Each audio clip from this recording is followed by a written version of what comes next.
চলেন আজকে বাংলাদেশ নিয়ে কথা বলি। বাংলাদেশ এক সময়ের অনেক বড় বাণিজ্যিক দেশ ছিল।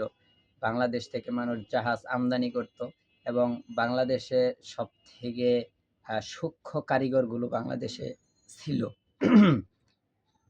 এখন চিন্তা করেন যে বাংলাদেশে কি সত্যি এগুলো নেই? বাংলাদেশে কি সূক্ষ্ম কারিগর হচ্ছে না? বাংলাদেশে অবশ্যই সূক্ষ্ম কারিগর তৈরি হচ্ছে। বাট এগুলো বাংলাদেশে থাকছে না। ইউরোপ কান্ট্রিতে চলে যাচ্ছে। বাংলাদেশে সূক্ষ্ম অভিজ্ঞ ডাক্তার তৈরি হচ্ছে, কিন্তু এগুলো বাংলাদেশে থাকছে না, এগুলো সব চলে যাচ্ছে ইউরোপ। বাংলাদেশে সবকিছুই সূক্ষ্ম এবং দক্ষ অভিজ্ঞ হচ্ছে, বাট তারা থাকছে না। যারা থাকছে এরা হইল সুদখোর, চাঁদাবাজ, দান্দাবাজ, পয়সাবাজ, আর কিছু নাই কইলাম।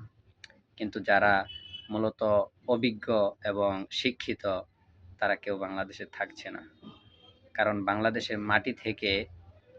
বাংলাদেশের মাটিতে তারা যেভাবে কাজ করবে, যে কাজ করবে, এই পরিস্থিতিটাকে মিটিয়ে দিয়ে গেছে ইংরেজরা, এবং তাদের দালালগুলো এখনো বসে আছে।